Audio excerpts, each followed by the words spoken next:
Bonjour à vous. Aujourd'hui, leçon numéro 12. Mais avant d'aller plus loin, j'aimerais te partager une petite chose. Écoute, s'il te plaît. Je lis présentement dans l'Épître de Paul aux Philippiens. On nous dit « S'il y a donc quelque consolation en Christ, s'il y a quelque soulagement dans la charité, oui, il y a consolation avec Jésus-Christ. Jésus-Christ nous soutient, il nous console, il nous soulage. Il faut se décharger sur lui de tous nos soucis. Et louange au Seigneur. Amen. On va prier et regarder leçon numéro 12. Père, on veut te remercier pour ta bonne parole. S'il te plaît, on prie que ton esprit nous aide maintenant afin de pouvoir avoir cette étude, de pouvoir apprendre par toi. Par ton esprit, s'il te plaît, aide-moi afin de bien enseigner et d'aider les frères et les sœurs pour les consoler, les encourager, les nourrir et les aider concernant leur marche avec toi. Nous demandons ceci afin que toi, tu sois glorifié, Père, et par le nom de Jésus-Christ. Amen. Amen. Alors, nous regardons ensemble donc leçon numéro 12. Comme j'avais mentionné l'autre fois, si tu avais le temps, lire ou relire le chapitre 7 et le chapitre 8 dans le livre de Daniel. Nous regardons cela. Nous regardons aujourd'hui le personnage de l'Antichrist, aussi appelé la bête. Alors, nous allons parler de cela aujourd'hui. Si tu veux prendre ta Bible, donc, on va regarder en réalité en Daniel chapitre 7. Donc, ouvre ta Bible et regarde avec moi Daniel chapitre 7. Je te donne la page dans un instant. Tu veux la page 1077. 1077. Daniel chapitre 7.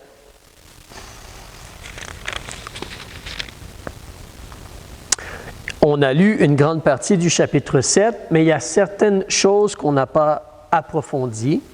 On va les faire maintenant, on va approfondir maintenant et on va voir le personnage, des détails concernant ce personnage-là. Il est aussi appelé la petite corne. Alors, sur tes notes, à la page 1, point A, la petite corne. Daniel chapitre 7. Rappelle-toi, une corne, on avait vu au chapitre 8, versets 20 et 21. Pour Dieu, en langage symbolique, une corne, dans les prophéties, c'est comme un roi. Donc, au verset 7 du chapitre 7, page 1077, beaucoup de 7. Après cela, je regardais dans mes visions de la nuit, et voici une quatrième bête, comme un quatrième royaume. Tu te rappelles? Les Babyloniens, les Mèdes et les Perses, les Grecs, puis finalement les Romains. Une quatrième bête, elle est terrible, épouvantable et extraordinairement forte. Elle avait de grandes dents de fer. Elle mangeait, elle brisait et foulait aux pieds ceux qui restaient. Elle était différente de toutes les bêtes qui l'avaient précédée. Et elle avait 10 cornes. Cela nous fait penser, comme on a vu, la statue que Nebuchadnezzar a vue, la fin c'était 2 jambes et ensuite les 10 orteils. Les 10 orteils, il nous semblerait, sont similaires aux 10 cornes. C'est comme la même chose. C'est représenté ici par 10 cornes. Mais là, au verset 8, je considérais les cornes et voici une autre petite corne. Cette petite corne-là, c'est comme l'Antichrist. Alors, c'est l'Antichrist, il nous semble. Alors, une autre petite corne sortit du milieu d'elle et 3 des premières cornes furent arrachées devant cette nouvelle petite corne. Et voici, cette corne avait des yeux comme des yeux d'homme, comme s'il a une capacité, une sagesse ou pour voir, comprendre, et une bouche qui proférait de grandes choses. Il a des capacités.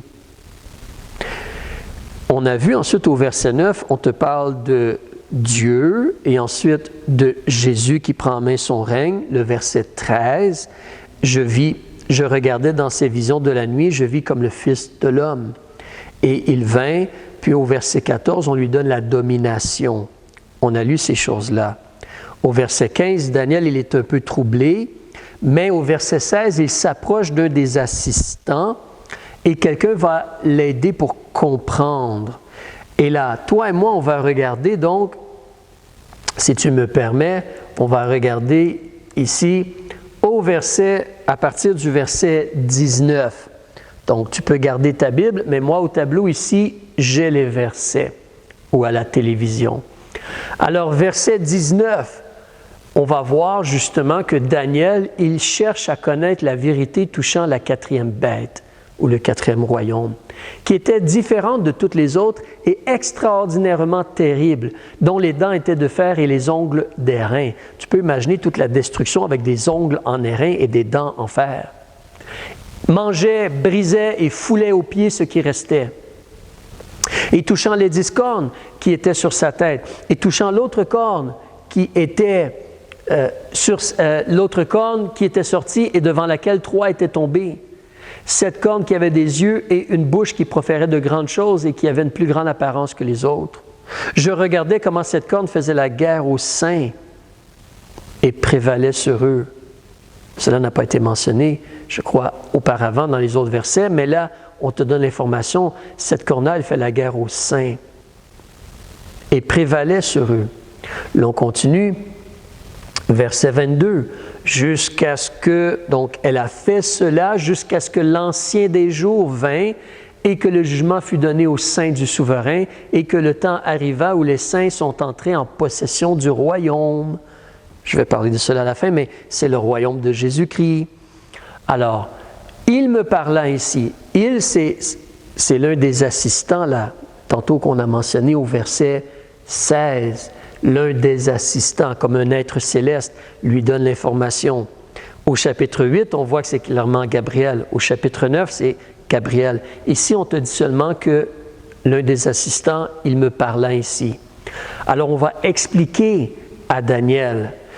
Évidemment, comme j'ai mentionné dans vos notes, page 1, en bas de la page, au verset 23, l'explication, elle est donnée. La quatrième bête, c'est un royaume, c'est l'Empire romain. Et il y aura 10 rois avec ce royaume, 10 cornes. Mais plus que cela, il y a cette petite corne-là. Et donc, on va essayer de comprendre un peu plus concernant cette petite corne-là. Mais si tu me permets de continuer de lire, la quatrième bête est un quatrième royaume qui existera sur la terre. Il va être différent de tous les royaumes. Il va dévorer toute la terre et la fouler et la briser. On va en reparler plus, mais en réalité, l'Empire romain n'est pas terminé. Il continue, l'Empire romain. Rome ou le Vatican, même si l'Empire romain a comme changé vers les années, les historiens vont parler d'autour des années 500, la chute de Rome. J'oublie la date exacte présentement, mais en réalité, après cela, Rome a continué à avoir une influence, un contrôle, et comme un certain royaume. À travers les années, à travers les âges, et encore aujourd'hui, le Vatican a une grande influence, et l'Église catholique romaine domine en beaucoup d'endroits, sur beaucoup de pays, sur beaucoup de peuples. On va reparler de cela. Mais c'est un royaume qui est donc différent, qui dévore toute la terre et la foule et la brise. Les 10 cornes, ce sont 10 rois qui s'élèveront de ce royaume. Et un autre s'élèvera, un autre roi va s'élever après eux. Il va être différent des premiers, il va abaisser 3 rois. Il va prononcer des paroles contre le souverain, le Seigneur Dieu. Il va opprimer les saints du souverain. Il nous faut penser le peuple d'Israël. Israël, présentement, en grande partie, les Israélites ne sont pas sauvés et ne servent pas Dieu. Mais ici, nous sommes dans le temps de Daniel. Et c'est le livre de Daniel où on nous parle de Jérusalem, la ville sainte. On nous parle du peuple d'Israël. Tu te rappelles, les 490 ans pour le peuple d'Israël et toutes ces choses-là. On doit garder en tête, donc, il va opprimer les saints du souverain. Il va opprimer tous les gens qui veulent servir ou connaître le Dieu de la Bible, mais il va opprimer le peuple israélite. Il va penser à changer les temps et la loi. Tu vois, si quelqu'un veut changer la loi, on parle de quoi? Comme la loi de Moïse. Mais qui suit la loi de Moïse? C'est Israël. Donc, on doit penser à la nation d'Israël. Et les saints, comme la nation d'Israël, va être livrés en sa main pendant un temps, comme une année, des temps, comme 2 années, et la moitié d'un temps, une demi-année. 1, 2, 3 et demi. Tu te rappelles la semaine passée, et on va le revoir tantôt, Daniel chapitre 9, la dernière période de cette année, la dernière semaine, ou la 70e semaine, on a vu, il y a un homme qui va venir, le conducteur d'un peuple, il va faire une alliance, et à la moitié de la semaine, donc après 3 ans et demi, il va se tourner contre Israël. On le voit ici aussi.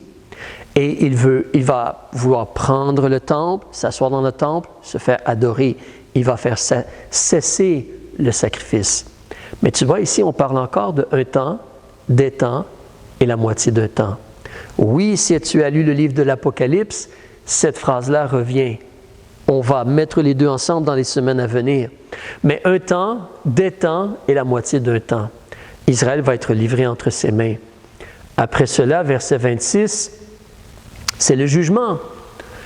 On lui ôtera sa domination pour la détruire, Rome et l'Antichrist, et la faire périr jusqu'à la fin. Et le règne et la domination et la grandeur des royaumes qui sont sous tous les cieux seront donnés au peuple des saints du souverain. Son royaume est un royaume éternel, et toutes les dominations le serviront et lui obéiront. Le Seigneur Jésus va régner. Il va régner à partir de la ville de Jérusalem. Et c'est important pour toi et moi de garder en tête justement, je vais te montrer un petit quelque chose ici. Regarde ce que Jésus a mentionné. Des fois, les gens choisissent de ne pas bien voir ceci, mais Dieu nous en parle pour notre enseignement et pour que toute la parole de Dieu, toutes les prophéties, les promesses de Dieu viennent ensemble. Mais lorsque Jésus était sur la terre, Matthieu chapitre 19, verset 28, Jésus a fait cette déclaration. Il parle à ses apôtres, il dit, « Je vous dis en vérité, à vous qui m'avez suivi, les 12 apôtres. » Oui, un a remplacé Judas, qui a été se pendre. « Vous qui m'avez suivi, que lorsque le Fils de l'homme sera assis sur le trône de sa gloire, quand il revient pour établir son royaume, comme on vient de lire en Daniel chapitre 7, à Jérusalem, dans le renouvellement qui doit arriver. » Présentement, c'est le temps des gentils. Ce n'est pas un fils de David qui règne comme sur le monde, mais ça va être le renouvellement. Vous, les 12 apôtres, vous aussi serez assis sur 12 trônes, jugeant qui? Les 12 tribus d'Israël. Alors Jésus et les apôtres et nous, Jésus va régner sur Jérusalem, sur les 12 tribus, sur le monde. C'est le millénium, le règne de Jésus de 1000 ans. Nous, on va co-régner avec Jésus. Les 12 apôtres spécifiquement vont co-régner sur les 12 tribus d'Israël. Alors Dieu n'a pas rejeté Israël. Israël, présentement, est dans l'endurcissement. On va en reparler. Mais la réalité, donc, c'est que les apôtres vont juger les 12 tribus d'Israël pendant le temps du millénium. Ils vont comme co-régner avec Jésus. Et nous, on va co-régner avec Jésus aussi. Mais eux, spécifiquement sur les 12 tribus d'Israël. Des fois, il y a des gens qui veulent faire des choses un peu drôles en disant « Ah, mais personne de nos jours ne peut savoir de quelle tribu il est, s'il est israélite. On n'a plus cette information-là. » Ou « Voyons donc, ça c'est trop exagéré. » Non, Dieu connaît toutes choses. Et si Dieu dit que les apôtres vont régner sur les 12 tribus d'Israël, Israël va être de nouveau séparé en 12 tribus, et les apôtres vont régner sur chacune des tribus. 12 apôtres, 12 tribus. Cela va se faire si Dieu le dit. Amen. Il n'y a rien de trop grand pour Dieu. Ensuite, regarde l'autre mention de Jésus, Actes chapitre 1, versets 6 et 7. Nous pourrions ajouter à cela, on va le faire peut-être dans le futur, comme tu peux lire Romains chapitre 11, qui nous parle qu'Israël n'a pas été rejeté. Mais Actes chapitre 1, versets 6 et 7. Alors, justement, dans Actes des apôtres, comme tu as pu, je crois que vous avez étudié avec le pasteur Filion et tout cela. Donc, mais Actes chapitre 1, versets 6 et 7, « Eux donc étant assemblés, comme ses disciples, ils l'interrogeaient en disant, là Jésus apparaît ressuscité, puis les enseigne pendant 40 jours, et on l'interroge en disant, Seigneur, sera-ce en ce temps que tu rétabliras qui ou quoi? Le royaume d'Israël. Et qu'est-ce que Jésus leur dit? Non, il n'y a plus d'Israël, cela est terminé, maintenant ce sont les églises. Non, Jésus ne dit pas cela. Jésus dit, ce n'est pas à vous de savoir les temps ou les moments que le Père a fixés de sa propre autorité. Oui, il va y avoir le renouvellement, où Jésus va revenir, régner sur Jérusalem, sur Israël, sur les 12 tribus, sur le monde en entier. Israël est toujours dans le plan, dans le calendrier, dans la réalité prophétique de Dieu, autant dans l'Ancien que dans le Nouveau Testament. Maintenant, on va reculer un peu, et ce personnage-là, moi je vais reculer ici jusqu'au verset 20. Donc, ce personnage-là, cette corne, ce personnage-là, comme l'Antichrist, c'est un personnage qui vient de Rome, de l'Empire romain. Qu'est-ce qu'on apprend sur ce personnage-là? Alors, si je débute comme exemple au verset 24, on peut voir qu'il va abaisser 3 rois. On va en reparler plus au chapitre 8, mais c'est un être puissant. C'est un homme, un roi, mais qui va être très puissant. Aussi, lorsque je recule au verset 20, on peut voir justement qu'il a des yeux et une bouche qui profèrent de grandes choses. Il avait une plus grande apparence que les autres. Donc, en plus d'écraser d'autres rois, il dérange, mais il a une grande apparence. Il profère de grandes choses. C'est comme un grand personnage qui dérange vraiment, qui est capable de faire de grandes choses. Il a de l'habileté. Tu te rappelles, on parlait des yeux comme des humains. Il a une connaissance, une sagesse, des capacités, une habileté. On va en reparler plus. Mais c'est quelqu'un qui est intelligent. C'est quelqu'un aussi, ce personnage-là, qui est un blasphémateur, dans le sens qu'il va prononcer des paroles contre le Seigneur Dieu. Un blasphémateur, donc. Si on continue aussi, toujours dans le même verset, c'est quelqu'un qui est contre la nation, on pourrait dire un antisémite, si tu as déjà entendu le mot, ou quelqu'un qui est contre Israël ou les Israélites pour les tuer, un peu comme M. Hitler, mais il va opprimer les saints du souverain. Il va même essayer de faire des choses comme pour déranger. Il va vouloir changer les temps et la loi, comme on disait. Est-ce qu'on nous parle ici de la loi de Moïse ou de la façon que les Juifs fonctionnent? Il va vouloir faire arrêter le sacrifice dans le temple. Si l'on continue, si tu regardes justement, il va justement, les saints, comme je disais, on doit considérer le peuple d'Israël, vont être livrés en sa main pendant un temps, des temps et la moitié d'un temps. Oui, cette tribulation-là, elle est sur tous les gens sur la terre aussi, mais il agit contre Israël, contre Jérusalem. Il veut s'asseoir dans le temple à Jérusalem et être adoré comme Dieu. Alors, les saints sont livrés en sa main pendant un temps, des temps et la moitié d'un temps. Une autre chose qu'on peut remarquer aussi, on va le relire tantôt, mais si tu te rappelles, oui, je l'ai mentionné, c'est ça, un temps, des temps et la moitié d'un temps, c'est la même chose que dans Daniel chapitre 9.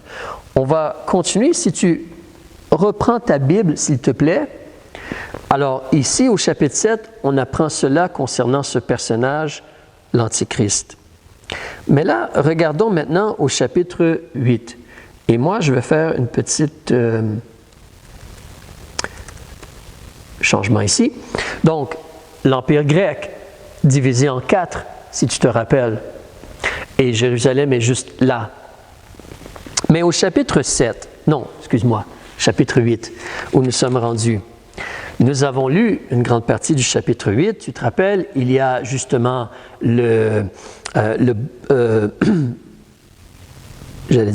avant le bouc, il y a le bélier.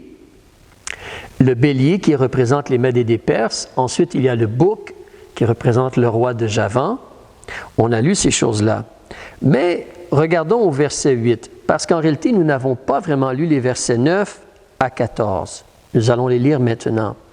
Alors au verset 8, le bouc, ça c'est le roi de Javan ou Alexandre qui a conquéri. Il a grandi extrêmement. Quand il a été puissant, sa grande corne s'est brisée et à sa place, il y a eu 4 cornes considérables vers les 4 vents des cieux, divisées en 4, comme j'ai mentionné. Verset 9. Et de l'une d'elles, de l'une de ces cornes-là, une de ces parties de royaume-là, ou de ces hommes-là et leurs descendants, de l'une d'elles surgit une petite corne. On parlait au chapitre 7 d'une petite corne. Ici, on parle encore d'une petite corne. Mais nous devons faire une distinction ou une différence. Pourquoi? Parce que la petite corne au chapitre 7, rappelle-toi, elle sort en réalité de Rome, de l'Empire romain. Tandis qu'ici, la petite corne, elle sort de l'Empire grec. C'est différent donc. Mais ce personnage-là, il a existé. Ce qu'on va lire, ce roi, une corne, un roi, ce qu'on va lire présentement se rapporte à un personnage. Permets-moi une petite chose. Voilà. Alors, le personnage, c'est Antiochos le quatrième, aussi appelé Antiochos Épiphanes. Le mot Épiphanes veut dire comme l'illustre. Mais en réalité, justement, le peuple juif l'a plutôt appelé le fou. Et il était vraiment enragé et fou, le monsieur, envers Israël. Évidemment, Wikipédia n'est pas parfait pour avoir de l'information, mais c'est un homme qui a vraiment existé et qui a fait des choses contre un ennemi du peuple juif. Donc, je reviens où j'étais. Alors, l'Empire. Mais regardons Daniel chapitre 8, page 1079. Nous avons lu le verset, ou commencé à lire le verset 9. Donc, ce personnage-là, cette corne-là, ce roi-là, il s'est agrandi beaucoup vers le sud et vers l'Orient, l'Est, et vers le pays de gloire, Israël. Il a agi envers Israël aussi. Et elle, la corne, ou ce roi-là, a grandi jusqu'à l'armée des cieux. Il a agi contre la nation d'Israël. Il a fait tomber à terre une partie de l'armée des étoiles. Alors, il a vraiment attaqué, saccagé, détruit. Il a essayé il a fait beaucoup d'attaques et de mal à la nation d'Israël. Donc, il a fait tomber à terre une partie de l'armée des étoiles de ce peuple de Dieu-là, et même l'a foulé aux pieds. Il s'est même élevé jusqu'au chef de l'armée, lui a enlevé le sacrifice continuel. Tu te rappelles, dans les études précédentes, la semaine passée, je crois, je mentionnais, on connaît par la loi de Moïse qu'à chaque jour, on devait faire 2 sacrifices continuels, le matin et comme en soirée ou en fin d'après-midi, comme Daniel priait, puis c'était le temps de l'oblation du soir. Donc, mais ce personnage-là, Antiochos Épiphanes, il a agi donc pour enlever le sacrifice continuel et abattre la demeure de son sanctuaire. Verset 12, l'armée fut livrée avec le sacrifice continuel, comme pour arrêter de faire ce sacrifice-là. Virgule. Pourquoi Dieu permet qu'Israël soit frappé ou puni? Verset 12, après la virgule qui vient après le mot continuel, c'est à cause du péché. Tu te rappelles? Enfermer la rébellion. Daniel chapitre 9, la semaine passée, les 6 choses. Enfermer la rébellion, sceller les péchés, expier l'iniquité, mais c'est la rébellion le problème. Ici, en réalité, donc, Daniel, lui, a été déporté. Lui et le peuple a péché. Daniel a été déporté. Daniel, ensuite, a espéré en Dieu, s'est mis en règle avec Dieu, a cru dans le Messie et servait Dieu. Mais c'est un pécheur qui avait besoin d'être sauvé. Et le peuple a péché, il a été déporté. Après Daniel, avec les Mèdes et les Perses, les Israélites sont retournés, ont reconstruit le temple. Mais ils n'ont pas été fidèles à Dieu. Ils ont désobéi à Dieu. Rendu ici, ce temps-là, ce monsieur-là que je te montrais il y a un instant, tu vois, il a régné de 175 à 164. On est très loin du temps de Daniel, vers les années 540, 530. On est très loin de cela. Presque 400 ans plus tard, Israël n'a pas obéi à Dieu, n'a pas été fidèle. Le péché, c'est à cause du péché. Je continue le verset 12. Et la corne, le roi, ce monsieur-là, Antiochos, a jeté la vérité par terre. Il était contre les vérités et les paroles de Dieu. Il a agi puis il a prospéré. Petite pause dans le sens que j'ajoute un peu de l'information historique.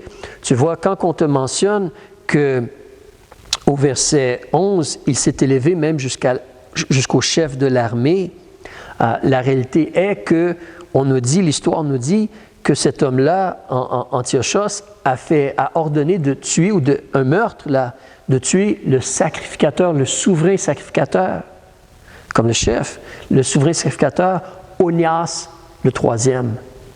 Il l'a fait tuer. Et il lui a enlevé le sacrifice continuel.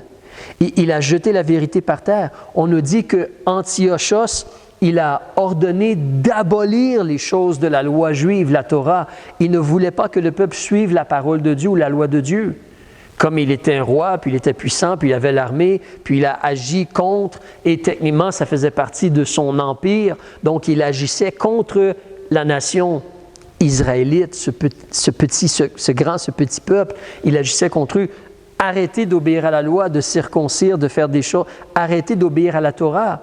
Il a essayé de forcer les gens à offrir des porcs, des cochons en sacrifice, plutôt que les animaux qui sont purs. On nous mentionne que justement, autour du 25 décembre 168 avant Jésus-Christ, parce qu'il a régné jusqu'en 164, mais le 25 décembre 168 avant Jésus-Christ, il a fait arrêter le sacrifice dans le temple. Plus de sacrifices le matin et le soir, comme je disais. L'histoire nous dit qu'il a demandé, il a ordonné de faire cela. Il a fait arrêter cela. Il a établi, il semblerait, je crois, dans l'enceinte du temple ou près du temple, il me semble dans le temple, il a établi un autel pour Jupiter, le dieu romain. Puis il a ordonné, il a fait un sacrifice d'une truie. La femelle, donc cochon, il a fait un sacrifice de cela. Alors, horrible, mais c'est à cause du péché. Je continue. Alors, verset 13, chapitre 8. « J'entendis parler un saint, et un autre saint dit à celui qui parlait, « Jusqu'à quand durera la vision du sacrifice continuel et du péché qui cause la désolation, qui livre le sanctuaire et l'armée pour être foulée aux pieds? » Et il me dit, « Jusqu'à 2300 soirs et matins. » Alors, historiquement, il semblerait que ça s'est accompli. Certains le calculent comme ceci. On parle donc de 2300 jours. Alors, 6 années, 4 mois et 20 jours nous donnerait 2300 soirs, et matins. Et on peut calculer à partir de quand Onias a été tué, en 171 avant Jésus-Christ, jusqu'en 165. Ce qui s'est produit en 165, c'est qu'il y a eu la révolte des Maccabées. Et donc, justement, si tu vas au verset 14, il me dit jusqu'à 2300 soirs et matins, puis le sacrifice sera purifié. La révolte des Maccabées a réinstauré un sacrifice pur dans le temple, les bons animaux, les animaux purs, en 165. Donc, cela s'est accompli historiquement. Mais si tu continues au chapitre 8, on peut voir au verset 15, Daniel, eh bien, ce qui se produit, c'est que Gabriel va lui expliquer au verset 16. On demande à Gabriel de lui expliquer la vision. Et elle est expliquée. Nous, on avance présentement au verset 21. Le bouc, c'est le roi de Javan, Alexandre le Grand. Verset 22, 7 cornes se brisent et 4 cornes, les 4 divisions, et qui s'élèvent. 4 rois s'élèveront à sa place. Verset 23, on a comme une explication des versets 9 à 14 que l'on vient de lire, et en même temps, on va lire cela et on va noter. Alors, verset 23. À la fin de leur règne, ces gens-là, quand les pécheurs auront comblé la mesure, tu vois, le problème, c'est le péché, c'est la désobéissance. Mais la phrase qui est dite ici, à la fin de leur règne, quand les pécheurs auront comblé la mesure, nous fait penser peut-être même à plus loin. Je vais t'expliquer pourquoi tantôt. Mais donc, verset 23, il va s'élever un roi au visage audacieux. Ce personnage-là, donc, ça nous fait penser un peu à celui qu'on vient de lire au chapitre 7. Il est audacieux, dans le sens que il est... Excuse-moi un petit instant, je dois tourner dans mes notes. Mais dans le sens que, donc...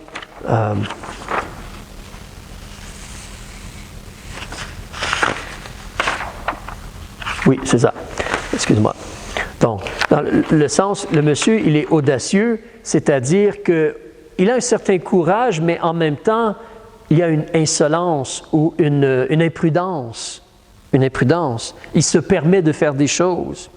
Donc, il est audacieux, mais en même temps, il est entendu dans l'artifice, à la fin du verset 23. L'artifice ou les artifices, c'est des moyens habiles pour tromper. Donc, il est capable, mais c'est un trompeur, un menteur. Il a l'audace, il a la capacité, il agit, il est puissant. Regarde verset 24, c'est similaire à ce qu'on vient de lire. Au chapitre 7 sur l'Antichrist, sa puissance s'accroîtra. Il est puissant, il est capable, il a de l'intelligence, mais sa puissance s'accroît pas par sa propre force. Alors, qui le soutient? Le diable? Les démons? Il fera des ravages extraordinaires. Il détruit beaucoup là. Et il réussira dans ses entreprises. Vraiment, il est puissant, puis il agit. Tu te rappelles, il écrase 3 rois, ou il abaisse 3 rois. Il détruira les puissants. Il abaisse 3 rois. Et le peuple des saints. Encore là, dans le contexte, ici on est en Daniel, c'est Israël. Il va détruire le peuple des saints. Et par son habileté, il fera réussir la fraude dans sa main. C'est un peu comme on vient de lire, l'artifice. Et il s'énorgueillira dans son cœur. Il se pense grand. Tantôt, on voyait qu'il se permet de parler contre Dieu ou de blasphémer contre Dieu, de mal parler contre le souverain. Il s'énorgueillira dans son cœur. Et à l'improviste, c'est-à-dire à un moment où on ne s'y attend pas, peut-être de façon subite, à l'improviste, il va faire périr beaucoup de gens. Il va s'élever contre le prince des princes. Ça, c'est le Seigneur Dieu. Alors, tantôt, on te parlait du chef de l'armée, peut-être comme Onias a été tué, mais là, on te parle du prince des princes. Et on te dit qu'il va être brisé sans le secours d'aucune main. Là, tu peux penser, tu te rappelles, la statue de Daniel. Donc, sans le secours d'aucune main, la pierre vient puis détruit tout, parce que c'est la puissance de Dieu. Alors, verset 26, la vision des soirs et des matins, là, le 2360 soirs et matins, la vision des soirs et des matins, qui a été dite, est véritable. Mais toi, scelle la vision, car elle se rapporte à un temps éloigné. On peut le voir de 2 façons, parce que c'est un fait que Daniel reçoit cette vision-là autour de 551 avant Jésus-Christ, et en réalité, ça s'accomplit avec Antiochos, en partie, les versets 9 à 14. Cela s'accomplit autour de l'an 160, 168, tantôt autour de l'an 165, 168, avant Jésus-Christ. Il y a presque 400 ans. Mais même on considère, tu vois, quand on lit les versets 23 à 26, on semble voir plus que Antiochos. Alors, certains gens, comme j'ai mentionné sur, justement, tes notes à la page 3, un peu plus qu'au milieu, certains gens voient ici comme une double prophétie. Dieu nous parle de 2 personnages. On voit Antiochos, ce personnage-là qui a existé de l'Empire grec, mais il y a beaucoup de ressemblances avec l'Antichrist futur qui va venir. Ce personnage-là. Alors, on a vu Daniel chapitre 7, la petite corne. On voit ici des choses qui nous font penser à l'Antichrist. Cette petite corne-là qui est Antiochus Epiphanes, ou Antiochos, excuse-moi. Une dernière chose en terminant, Daniel chapitre 9, on l'a vu la semaine passée, mais regardons-la de nouveau. Alors, Daniel chapitre 9, je dois remonter ici un instant. Voilà, Daniel chapitre 9. Nous avons lu cela la semaine passée, mais au chapitre 9, on nous parle de l'Antichrist. Tu te rappelles? Il, c'est le peuple d'un conducteur. C'est comme la corne qui vient de Rome. C'est comme un chef, c'est comme un roi. Il va confirmer l'alliance avec plusieurs pendant une semaine, pendant 7 ans, mais à la moitié de la semaine. 3 ans et demi, comme on vient juste de lire. Un temps, des temps, 2 plus 1, 3 et demi. Il va faire cesser le sacrifice. Et lui aussi, un peu comme le monsieur Antiochos ou l'Antichrist, il veut faire cesser le sacrifice et l'oblation, il veut écraser la vérité, puis il veut avoir l'adoration ou qu'on adore autre chose que Dieu. Lorsque tu lis dans le livre de l'Apocalypse, tu vois que la bête ou l'Antichrist veut se faire adorer, la marque de la bête. Nous allons lire dans les prochaines semaines le livre de l'Apocalypse. Mais vraiment, on voit cela. Alors, si tu te rappelles, on avait vu aussi comment tout ceci, la désolation à Jérusalem, c'est comme Luc chapitre 21. C'est là dans tes notes aussi. Mais quand tu tournes la page, la dernière page dans tes notes, page 4, je voudrais t'encourager concernant justement maintenant, on va aller lire Matthieu chapitre 24 en terminant. Matthieu chapitre 24, on l'a fait un peu l'autre fois. Matthieu chapitre 24, puis on va terminer.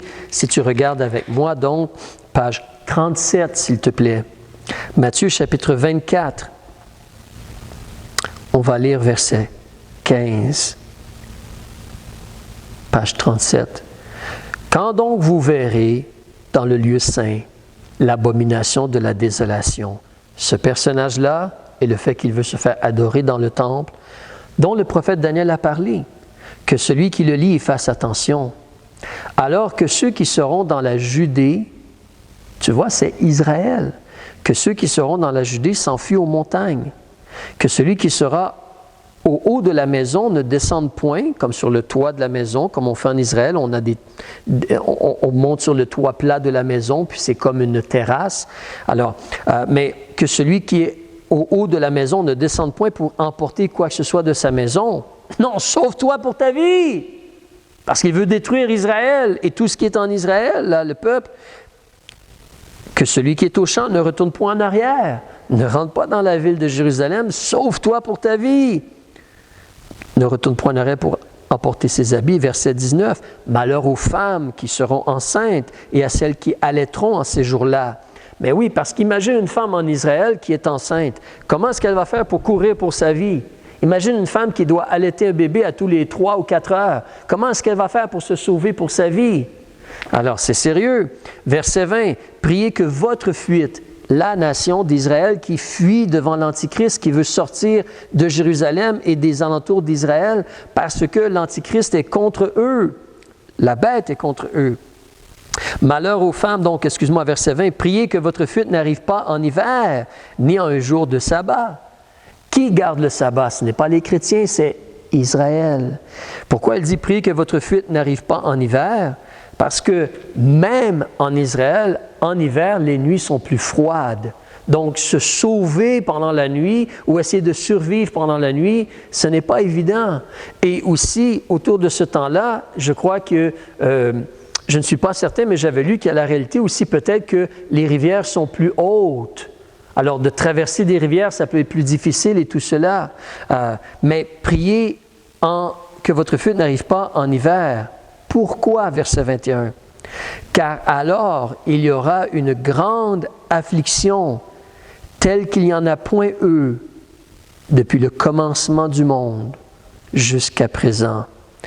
Parce que pendant 3 ans et demi, il veut détruire et tuer, surtout la nation d'Israël, mais tous ceux qui qui ne veulent pas le laisser être adoré ou prendre la marque de la bête. Donc, il y aura une grande affliction telle qu'il n'y en a point eu depuis le commencement du monde jusqu'à présent et telle qu'il n'y en aura jamais. Que si ces jours-là n'avaient pas été abrégés, aucune chair ne échappait, mais à cause des élus, ils seront abrégés. En terminant, regarde aussi dans Marc 13, le passage parallèle, et on termine. Marc 13, à la page 70, le verset 14, on nous dit, je te laisse tourner un peu, mais moi je débute verset 14. Et quand vous verrez l'abomination de la désolation dont le prophète Daniel a parlé, établie où elle ne doit pas être, que celui qui le lit y fasse attention, alors que ceux qui sont en Judée s'enfuient dans les montagnes, que celui qui est sur les toits ne descende point dans la maison et n'y entre point pour emporter quoi que ce soit, que celui qui est au champ ne retourne point en arrière pour emporter son manteau. Malheur aux femmes qui seront enceintes et à celles qui allaiteront en ces jours-là. Priez que votre fuite n'arrive point en hiver, car il y aura en ces jours-là une telle affliction que depuis le commencement du monde, que Dieu a créé jusqu'à maintenant, il n'y en a point eux. Et il n'y en aura jamais de semblable. Et si le Seigneur n'avait abrégé ces jours-là, aucune chair n'eût échappé. Mais il a abrégé ces jours à cause des élus. Dieu aime son peuple, Israël, qu'il a choisi. Alors, nous terminons ici aujourd'hui, mais je veux t'encourager. On peut voir, Dieu connaît le futur. Dieu sait ce qui va se produire. Et Dieu nous avertit concernant ce personnage, mais le problème, c'est la désobéissance et la rébellion. Confesse tes péchés à Jésus, demande à Jésus d'être ton sauveur. Jésus a été donné pour laver tes péchés. Il a versé son sang pour laver tes péchés. Mais en même temps, par l'aide de Dieu, on veut sortir le péché de notre vie et marcher dans ses vérités. Nous voulons devenir sages et intelligents, et vivre selon les vérités de Dieu. Et on va voir plus en continuant, mais en réalité, avant que l'Antichrist vienne et agisse, il y a l'enlèvement. Nous partons et nous quittons pour aller avec le Seigneur dans la maison du Père. Les gens sauvés, les gens des églises, sont enlevés et amenés dans la maison du Père avant que le jour de Christ débute, avant que cette dernière période de 7 ans, la 70e semaine, la période de 7 ans, avant que l'Antichrist agisse, nous on est pris et amenés au ciel. On va en reparler. Mais que le Seigneur vous bénisse. À la prochaine.